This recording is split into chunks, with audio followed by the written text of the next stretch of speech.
we would like to talk about creativity and responsibility online. In recent months, the entire culture sector has had no choice but to move online. Certainly, the realization of online activities and establishing contact with fans and audience poses a big challenge for both artists and festival organizers. The situation is not made easier by the unlimited internet capacity and the massive content it holds. On the other hand, again, the fact that the entire world starts in one place is a unique opportunity. So my first question would be, what can we do to stand out? How to build our online presence so that it offers at least a taste of life, real life meeting? Justina, would you like to start? Yes, thanks so much for that question. It is, I should preface by saying that Festivals Adelaide is a conglomerate, an industry association of 11 of the major cultural festivals here in Adelaide, South Australia. And they come across very diverse art forms, spanning the visual arts to theater to live music performance on big concert stages. So the question is really relevant for variety of the festivals who are struggling, like all of us, to capture the spirit of assembly, as well as the nuance and the experience that comes with it. So the question is very interesting because how do you stand out across all of these art forms internationally?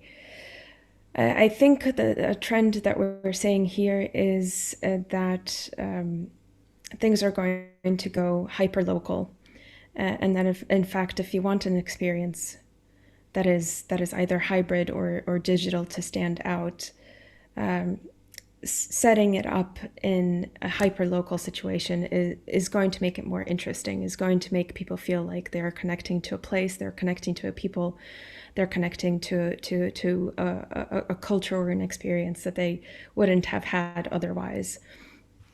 So it's crucial for that to take place, for that authenticity and that genuineness to really come across in any sort of digital capacity that art form is being expressed through.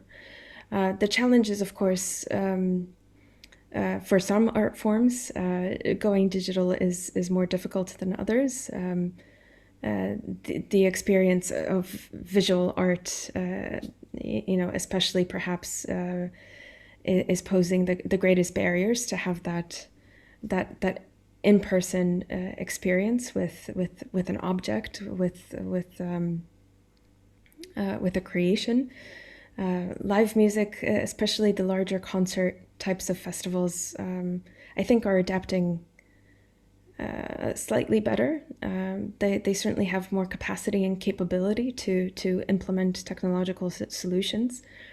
Interestingly, I think it's the open access festivals that are probably succeeding the most with innovation in live streaming as well as ticketing digital events. So they have that nimbleness and flexibility to adapt to the situation, and make sure that they are capturing that those unique performances and putting them up on the international platforms that we have available to us digitally now.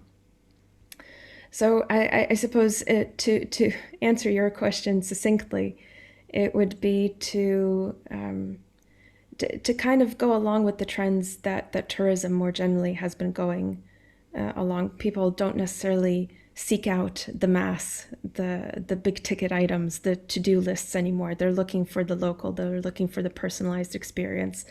They're looking for that unique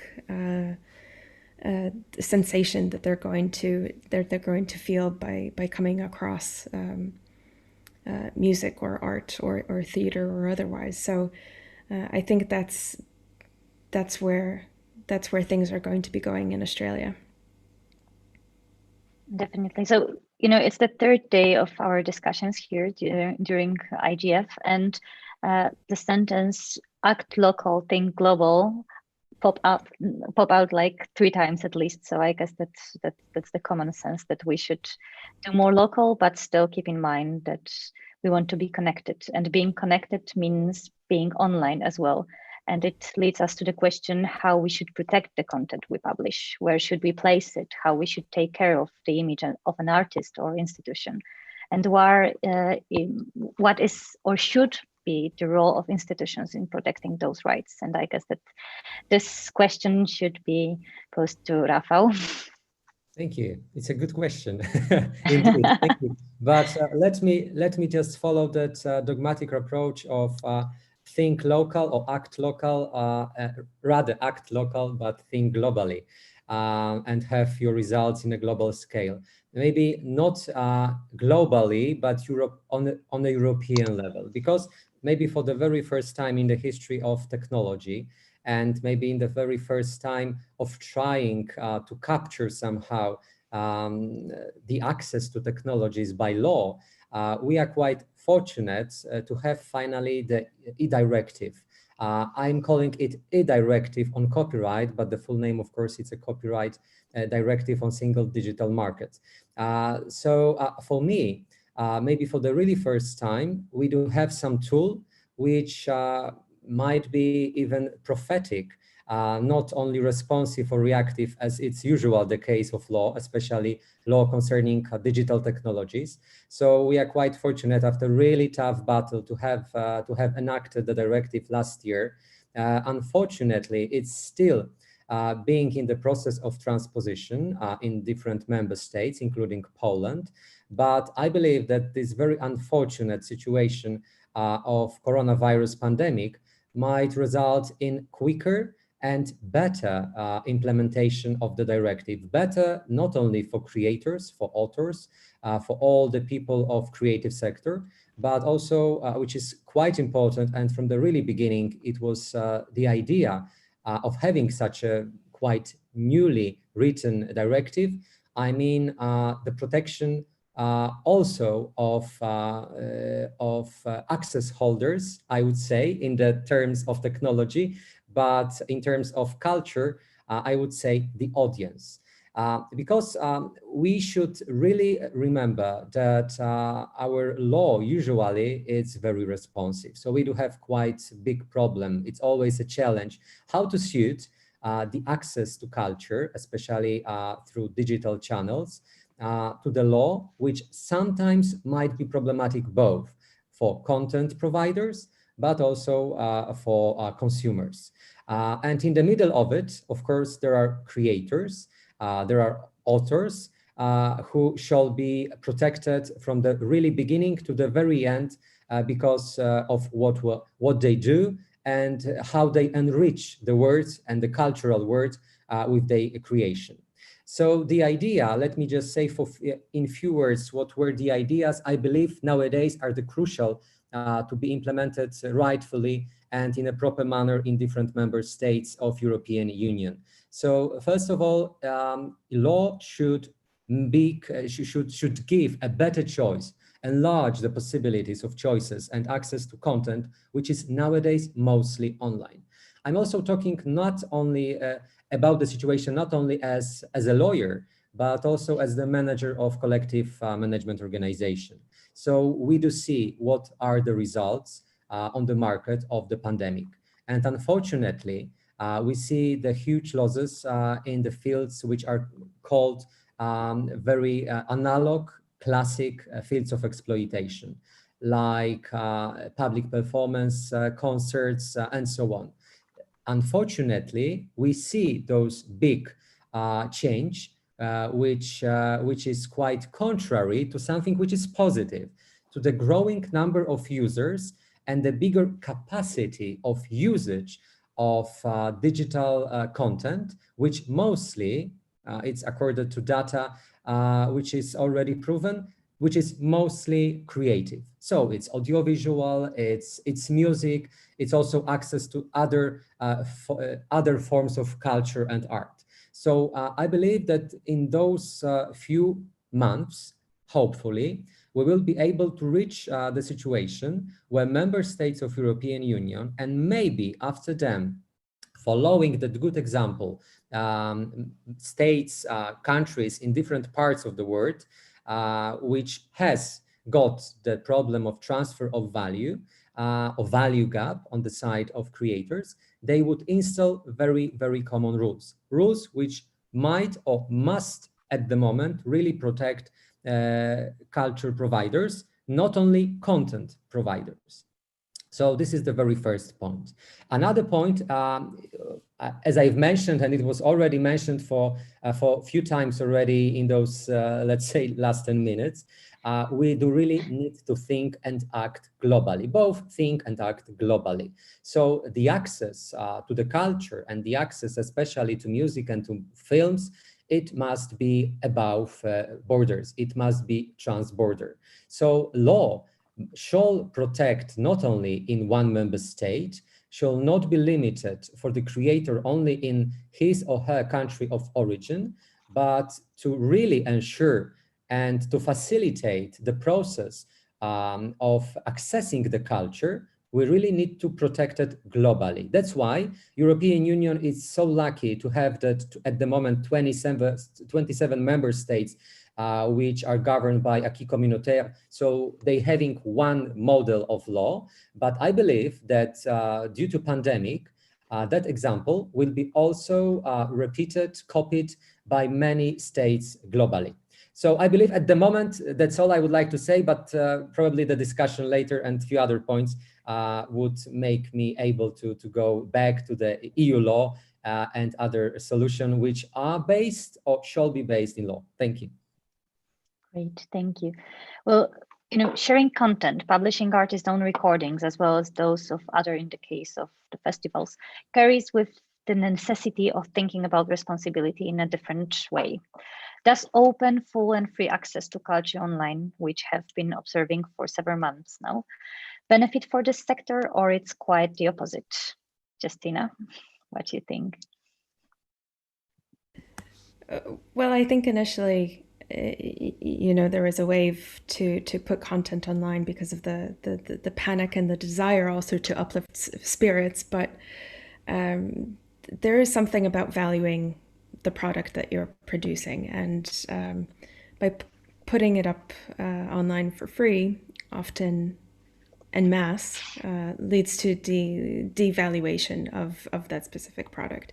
And that's what we saw in Australia. There's an absolute tsunami of content that went up online that nobody could sift through, that was not necessarily of high quality, and that nobody got paid for. So it had, I believe, some diminishing effects for the sector, because it did not present it in the best light, and so in terms of representation, it didn't necessarily lead to impressing public opinion about the value of arts and culture online.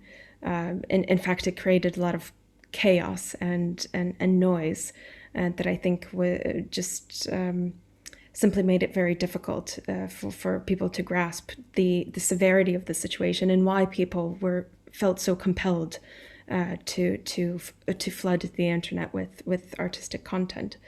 And I think that the second point in that is that around product valuation specifically.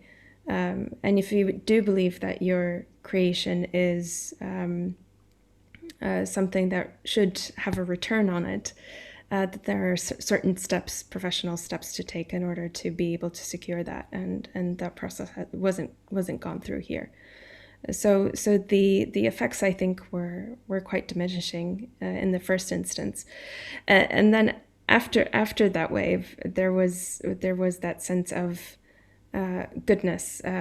This is something that we could have prepared for and presented in a better light, and that sense of regret, it was very palpable among artists here that they weren't ready for the type of revolution that was demanded of them during this pandemic. So I think the responsibility of the festivals and the institutions now lies in making sure that we are not only preparing ourselves with the appropriate capacity, but that we are passing down those upskilling efforts and that knowledge to those small to medium businesses and artists who are going to need it most during this situation. Sure, definitely true. Rafa, would you like to add something to what? Yes, I can just mention that on hard data, I'm quite lucky to have at the moment, because I'm in a possession of CISAC report, annual report. CISAC is the umbrella organization of all the ZAICs. I'm usually saying, so CMOs, collective management organization societies from all around the globe. So we do have the first numbers for 2020, and we do have some first forecasts for 2021. And unfortunately, due to pandemic, we do see the decrease, a huge decrease of global collection. So the money which is collected and then distributed among creators at the level at least of 25 to 35%. But unfortunately, the biggest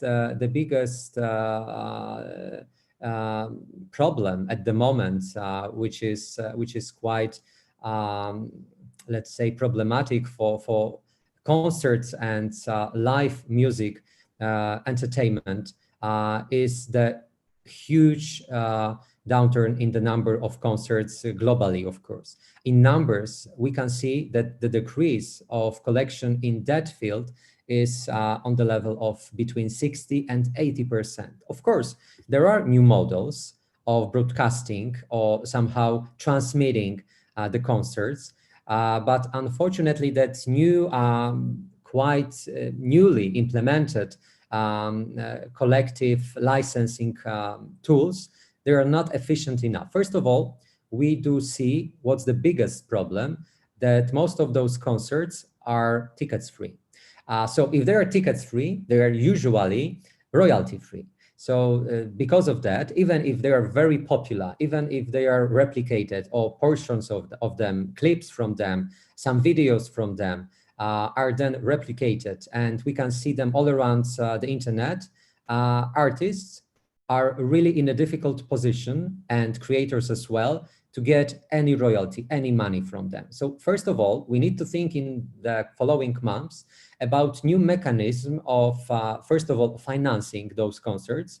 Those concerts shall be financed. So we need to think about different solutions, how to sell tickets digitally, or make it even more popular to build some budgets for those concerts, budgets which might mean, first of all, of course, tickets, but second of all, they might mean advertisement package, which is included, because if it's broadcasted, if it's on the social platform, internet social platform, at some digital service providers service, then of course, if it's enriched in commercials, then having a budget, there is a basis, of course, to collect royalties and then to distribute them among creators and artists. But second of all, there is also huge challenge, and I believe one of the most important at the moment. So some possibility and some need to create very innovative ways of broadcasting that content in the internet. Streaming those works, of course, shall be global, but also it shall be protected. So protected from the point of view of law and point of view of economic interest of all the parties which are involved: producers, publishers, creators, artists, all the people which are in the process, are in the chain of producing and then broadcasting that live music concert streaming. So this is really huge. This is really important. And let me just say that in numbers, we can really say that possibility of using new technologies hasn't got at the moment reached the amount of the losses, which is the result of pandemic, and following the pandemic, of course, due to pandemic, canceled concerts. So at the moment, even if we have huge growth in internet, let's say about 30-35% annually, still it doesn't count the number of royalties which are lost and couldn't be distributed among creators, among artists, because of canceled concerts. So we really need to think about those two new mechanisms. I mean, the first mechanism is the new mechanism of financing the concerts. Second new is the new mechanism, or rather new technology or new technologies of broadcasting under protection of copyright those concerts. And let me also say, from my point of view, from my background, the third challenge, which is the challenge of new models of licensing those new concerts. I mean, the concerts which are in new technologies, maybe not so new technologies, but especially quite new for accessing the concerts and live music for consumers. Right. And I guess that what I had in mind asking about responsibility of institutions, because institutions are those organizations who paid for concerts usually. So it's also in their interest to make sure that they will be paid and that musicians will be paid from incomes, not only from their own budget. And the model that we can observe now, it's mostly free concerts with only few who decided to sell tickets, and also the sales wasn't that good, which shows that people still didn't get used to pay for a culture. And of course, we know that it's nothing new. That's something that we discussed for years, but probably it's the last moment for us to find the solutions, like you said, Rafał, and just to find a way to encourage them and also to explain that that's the way artists work, that's their work, that's the way they earn money. So it seems to be very urgent now. But I would like to ask Justina, to how extent Adelaide festivals went online, because we are mostly talking about online events. To what extent they decided to go online? Why or why not? So for those who don't know, Australia is enjoying quite a utopian situation regarding the pandemic. And we had the good fortune that our largest summer festival season in March was largely unaffected by it. We did have several cancellations of festivals throughout the year, but certainly not of the scale and scope that Europe or North America experienced. So I think that has affected Adelaide's sense of urgency of going online. And a lot of events are coming back now live. So we just held our Adelaide Film Festival, and in fact, box office grew by 20% this year from the previous year. Of course, film festivals are a little bit more conducive to a pandemic environment, as people can checkerboards, seat in a theater. But audiences were greatly enjoyed by the festival, and numbers grew. So yes, in the first days of the pandemic, the festivals did throw content online. Again, the issue was that these were individual entities, and so that lack of an umbrella and kind of overarching platform that could deliver, showcase, and market these products to the public was really missing. And a lot of this content was just based on previous recordings and archival footage and works that were repurposed in order to maintain brand engagement, essentially. The only festival that made that transition and that really worked with artists to support them going digital was the Adelaide Fringe Festival. And they created a platform called Fringe View, where artists could upload any sort of digital content that they had, and then there was a ticketing platform developed specifically for the Fringe around its needs and kind of unique requirements because of its size and open access nature. And what we saw there is that audiences were not ready. It was still too soon. I think that there is that element of the public had to get used to its external circumstances also before engaging in art. So we went through that process. Engagement was not necessarily what was hoped for, but it did serve as a good pilot model for how to develop a digital solution in a quite a stressful environment for the purpose of helping those individual artists and small to medium companies.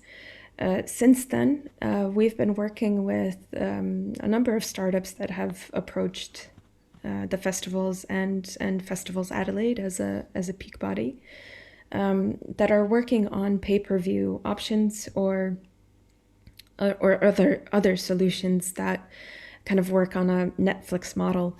And interestingly, these startups have been working for 3 to 4 years now on creating these solutions. So they do have that momentum coming into this situation. But again, at a stage where our festivals are trying to navigate this new hybrid world, I don't know if the immediate future will see a real embedding of digital solutions. I think this will be a longer process, and we'll perhaps see the outcomes of that entwining of the digital and the live over the next 2 to 4 years, probably, as capacity and kind of understanding of the scope of this enterprise really grows.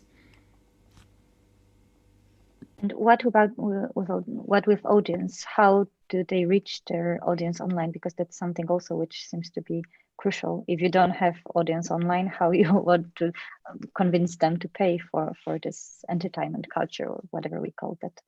So do they have any particular way to encourage people to join them? Yeah, it's a really interesting question, because a lot of South Australia's audiences are older. So the majority of participants in the arts are older, and so not necessarily used to engagement online.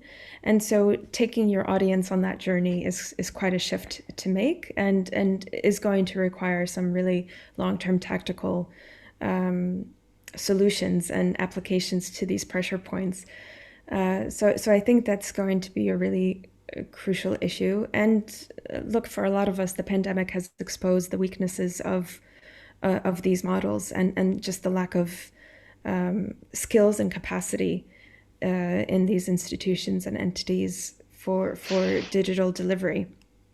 You know, I think a lot of people, you know, thought going digital is recording something, and now, you know, there has been a process of enlightening into kind of the multitudes of ways that going digital makes sense, and all of the implications of it. So I think it has been such a fast learning curve that no, the opportunity is there to kind of unleash, but I don't think the festivals, broadly speaking, in the Australian context, have really tapped into this yet. Interestingly, the best parallel that I can perhaps offer is in the tourism industry, which has been moving rather quickly to capture experiences and somehow present them to national and international audiences, so that they can attract people to travel and engage with the brand that is Adelaide in South Australia. And in fact, they have been moving much more quickly in this space. And I think this is a kind of parallel world that that the arts and cultural sector can really benefit from looking to, in terms of the speed of their adaptation to digital, and as well as their success in keeping people who are far away and who can't travel engaged with the product that they keep trying to market. So that's one area that we are looking to for inspiration and potential models that we can adapt. Good practices definitely works. And if our time is so limited and we know that we have to go 100% online, next months, it means that we should really look for them. In the meantime, we have a question. How can hologram technology be used in entertainment? So I guess that it would be the question to Rafał. With pleasure. Yes, it's a very good question. I'm really intrigued by the question because it's one of the topics I'm quite not only interested but also involved within the committee of lawyers, which is called the Legal Committee of CISAC. And yes, from the legal point of view and copyright point of view, there is no problem. Even it's a fact. I mean, those concerts which are used by or with the technologies based on holograms are growing in popularity. The first concert of its own, which was really the beginning of new trend, I mean the trend of hologramming the artists who are deceased. It was the really famous concerts of Tupac Shakur. It was at Coachella in 2011 or 2012, as far as I'm aware. And really from that time, the popularity of such concerts is growing. At the moment, in 2020, there was a huge concert tour of deceased Whitney Houston. It was called An Evening with Whitney Houston, and it started this year in Europe in February, and it was planned, of course, to be held in the biggest concert halls in Europe. Unfortunately, most of the concerts were cancelled due to pandemic. But the trend is growing. From the copyright point of view, there is no problem. It might be in case of deceased dead artists, but the only problem might be of moral rights. But of course, if the right holders in terms of right owners of deceased artists are in favor of using the image, the personality, the name, all of the features which are somehow assembled by hologram, they are in favor, there is no problem. From the point of view of living artists, from copyright perspective, there is no problem. From the perspective of collective management, so collecting and distributing royalties to creators and artists, it's something which is not only possible, but this is something which is going on. So I'm really in favor of it. And I believe that this is one of the solutions we might have at the moment regarding the artists who must have canceled their global or let's say transnational tours. So at the moment we can just imagine, let's say, Billie Eilish giving concerts as hologram concerts in the biggest halls in Europe, but she's staying in United States. So yeah, it's possible. And I do really believe that we do have the momentum for growing of that field of exploitation and kind of special access to the artists.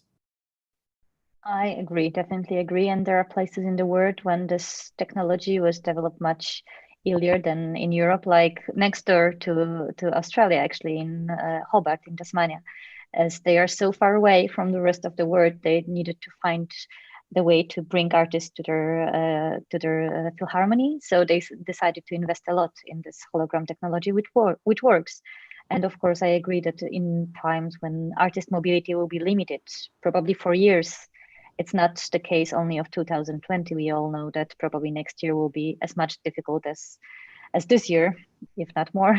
And also, as artists that you've mentioned, Rafał, like Billie Eilish, they usually have big concerts with a lot of people, and it won't happen soon. So I guess that's something that we should look at as well. JJ, do you have any experience with holograms in Australia? Do you develop any technology or trying to use it, or not this case? Look, as you mentioned, the large commercial festival sector certainly is looking into it, and Australia is far away from everything. So it is a technology that is being absolutely explored, as is VR.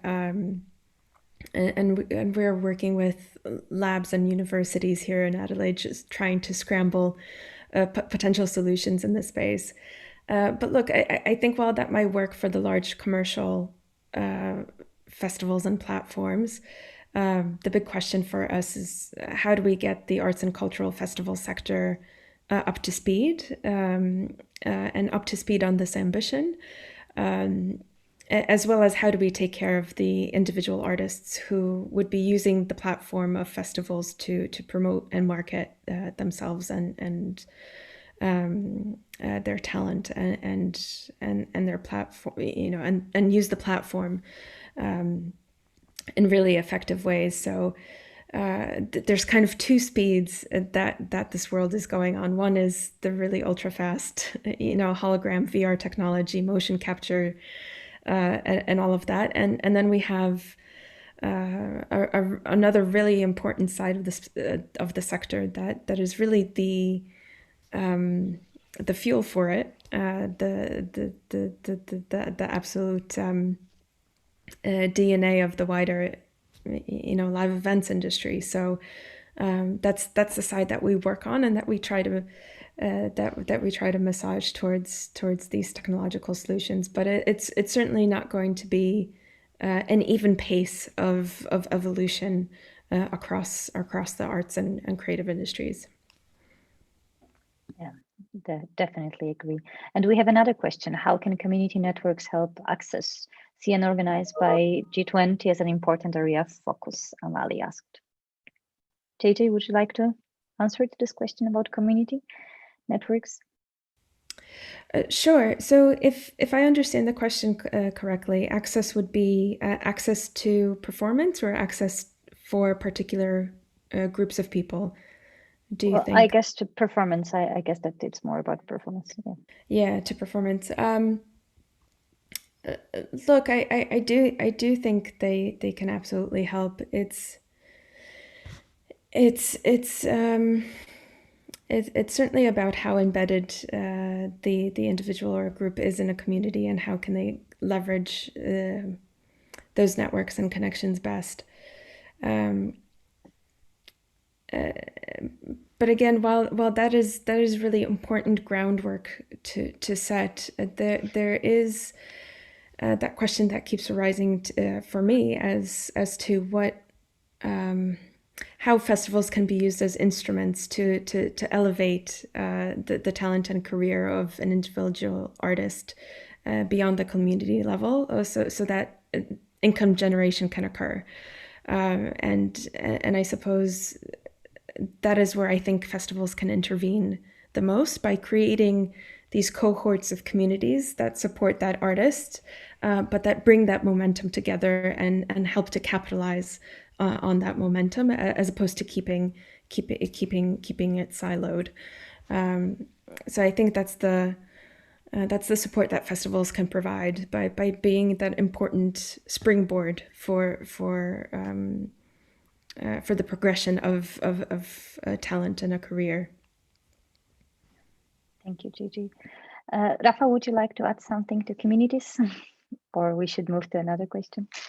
I'm really seeing the very interesting next question. I mean, that question was... Yeah, I thought that this one will, but I believe that Justina really answered it quite fully. So yeah, I would like to answer, or try to answer, the question which is on the chat by Konrad about the perspectives for the development of creative sector, both in the United States and within European Union. So first of all, let me start with that observation that now we are really observing. We are really seeing the huge buzz for the functioning of digital service providers, both, and I would believe not only both in United States and in European Union, but also globally.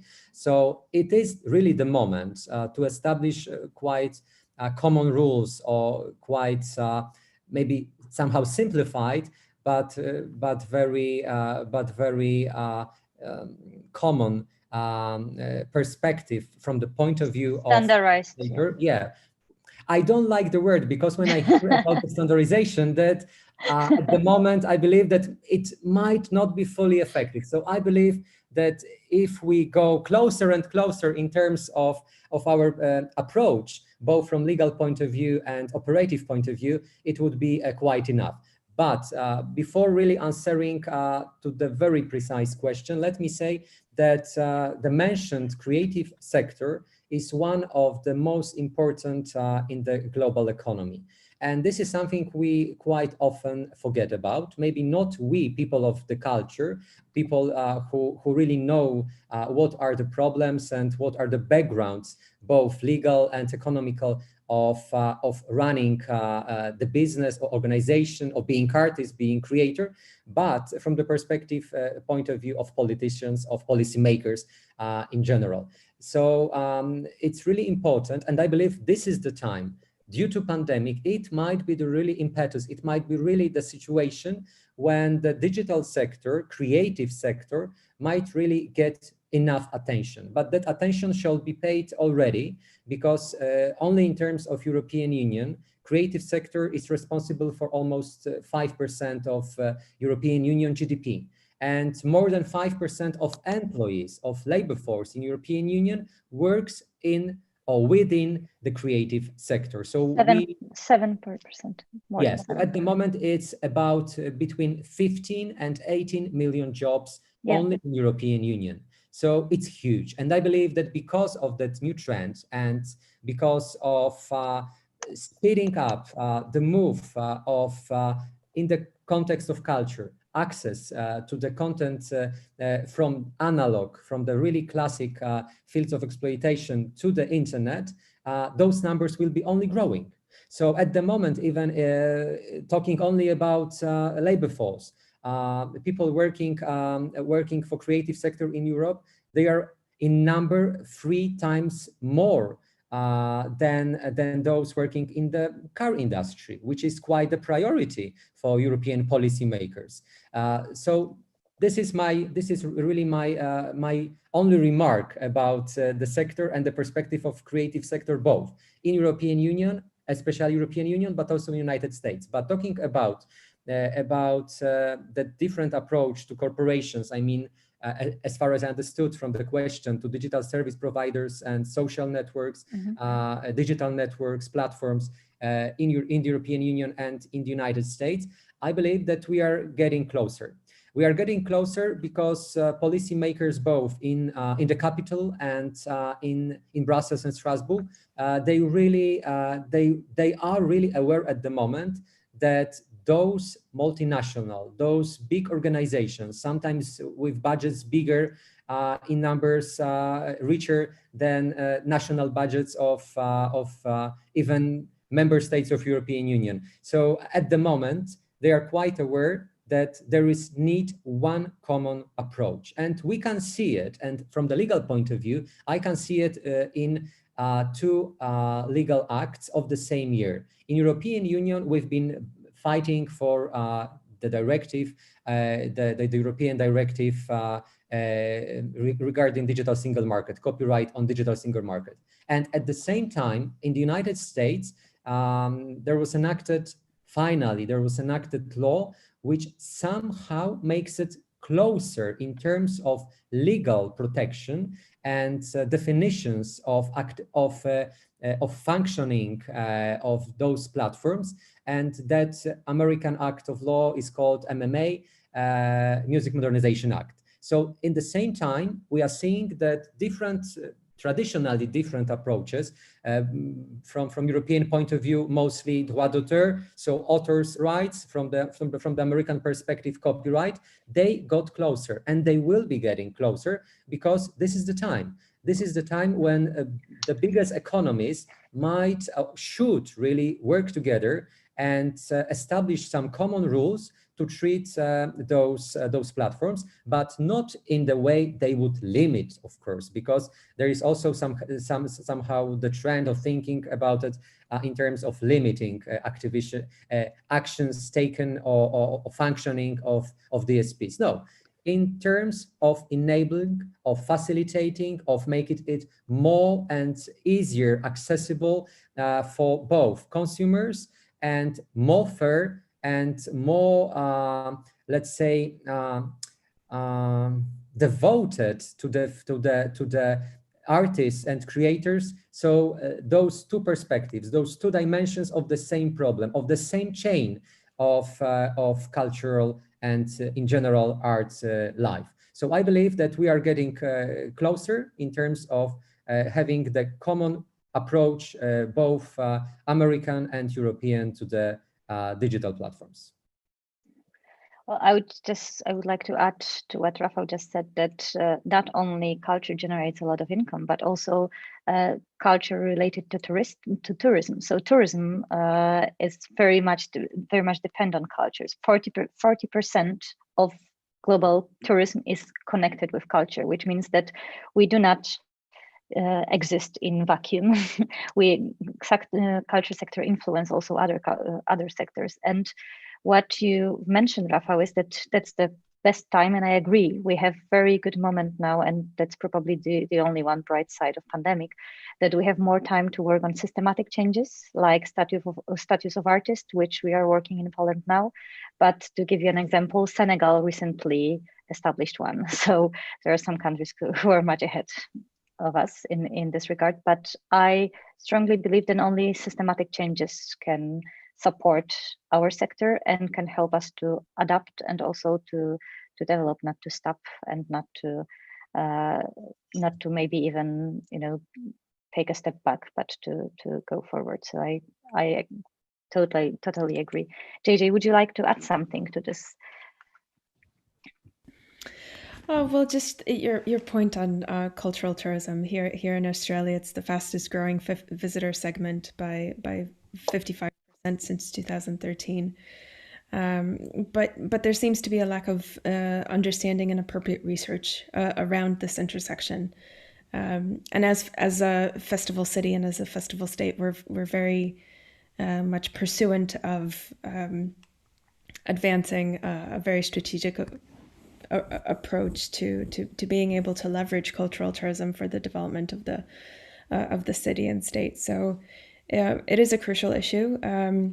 Rafał, as you mentioned, the creative industries are incredible generators of benefit and value in Australia as well.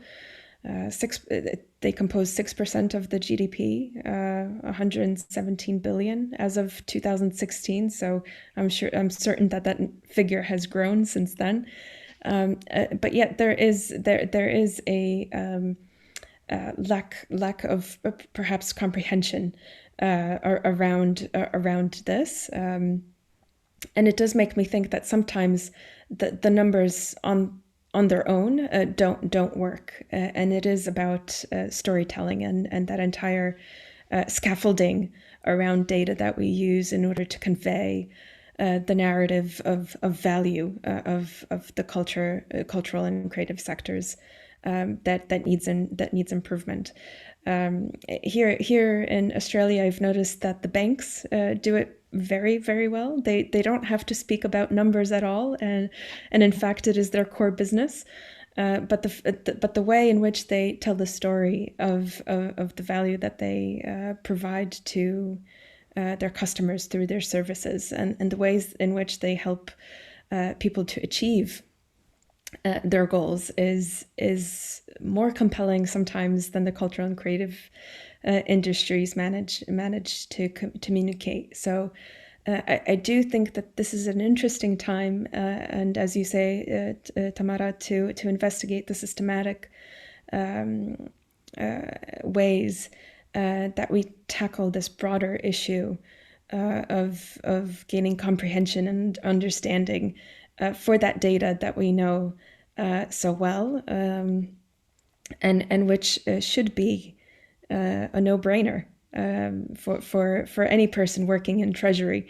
But still, I think there's quite a way to go.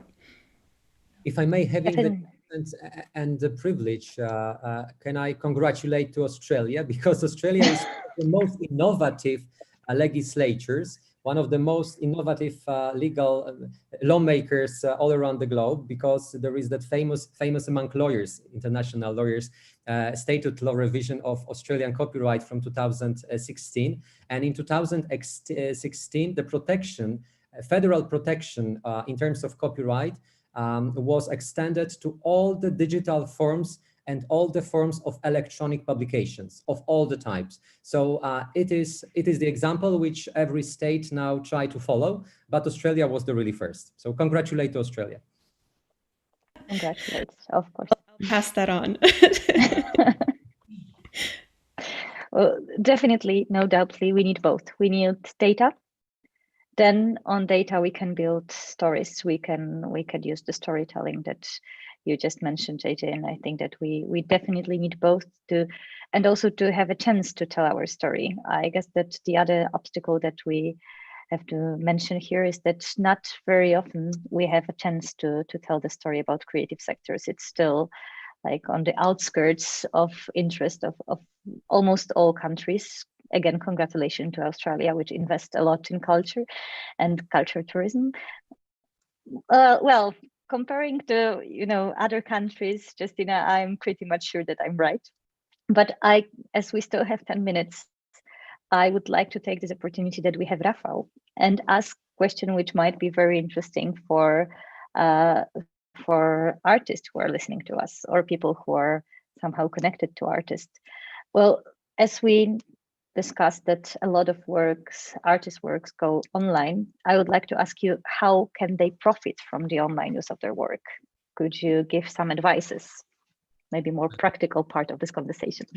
My first advice would be, and it's always the case, try to contact your local collective management organization. In member states, all around the globe, you do have CMOs, you do have societies like ZAIX, and ZAIX and its role, its fundamental role is to protect your rights. Protect your rights in terms of collecting royalties from the exploitation of your works, no matter if they are digital, if they are in analog. So nowadays, it would be much easier if you contact your local CMO. In terms of Poland, of course, contact ZAIX or contact me in person.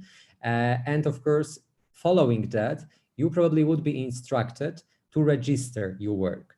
As soon as you register your work, and it's in the data system of your collective management organization, then anytime your work is used, is exploited, no matter where in the globe, because we are covered by the chain of international or transnational bilateral mostly agreements called reciprocal agreements. So no matter if you are, let's say, Australian living in Warsaw, and you are registering your work at ZAIX, but your work is exploited in Nigeria or in, let's say, Botswana, if we do have the agreements with societies covering those territories, you will be given your money. So we do collect, or the society having agreement with us do collect royalties for you.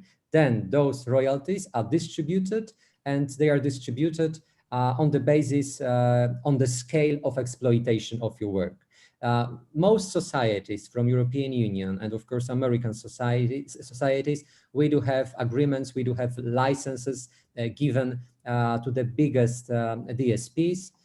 So if your works are exploited there, you can be sure that you will be rewarded. So first of all, and this is not only my let's say the responsibility, but the really huge pleasure. I always ask you, all of the artists, all of the creators, all of the rights holders, to contact CMOs just to protect your rights.